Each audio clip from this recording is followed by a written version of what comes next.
This is an ancient shell that my mother gave me a long time ago. Hold it to your ear and listen carefully. You will hear the song of the sea. Tom, do you get used to this? Do you get used to this? Do you get used to this? I would like to get used to this. I would love if I could say I was bored and used to this. But unfortunately, this is a very occasional treat for me. Did you get used to this? Obviously. Oh, it's sure this old hat. Exactly. How many years is it now since Kells? Five years, yeah. 5 years since you came out here. Since we were here, yeah, almost to the day. It's mad, yeah. It was 2010. We were nominated for Kells, which was a full year after the Irish release of Kells, but it came out in America that bit later, so it was like a second wind for that film, which was fantastic. You know? And what was the initial kind of, I guess, reaction to being nominated for that? Do you remember? For Kells? Yeah, for Kells. Utter shock, and really? the shock continued, and it was like about 6 months afterwards. Oh, that happened, you know, because it was just mad. And do you see the direct effect of that, of a nomination, I guess, coming into play in terms of getting something else off the ground, or in terms of getting that extra funding that you might need just to get something over the line? Yeah, it's professional armour, you know, there's no getting around it. Like, you can say what you like about the awards, but what they really do is give a stamp of approval that people can trust when they invest in you, or when you go knocking on doors trying to talk to people who might be interested in getting involved. Whether it's just work for hire or finance for your next project, it really does help, you know. Saoirse! Run! Those stories that Mum told me, they're all true.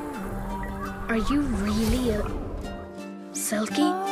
We are here right now, of course, for Song of the Sea. That's right. right. So exciting, and before we've even seen it at home. I know, yeah. Sorry about that. I would love if it was out at the moment. I think now would be the perfect moment because there seems to be a lot of interest and anticipation. Unfortunately, the date that our distributors picked is locked in. Cinemas are full of other films. You can't just knock anybody else out. So in July, I hope that we're still fresh enough in people's minds that they'll come along and see it and enjoy it. You know. You see another new project on the way. You're talking about. Well, Nora's going to direct our next film, and it's kicking off. It's financed. And was it a lot easier this time? Yes, this is the fastest way. I'm hoping at this rep, because I'm 38 now, so I'm hoping I get to make a few more films before it grows. And animation tends to take a long time, but it's starting to rev up a bit. It was 10 years for the first one, 7 for a song, and Breadwinner got financed in two years, which was just. And we're going to see like 2017 or so. Or it's coming. It's going into production now, so about 24-month production, and then it'll be out. And I mean, it's a departure for us now. It's set in Afghanistan. Yeah.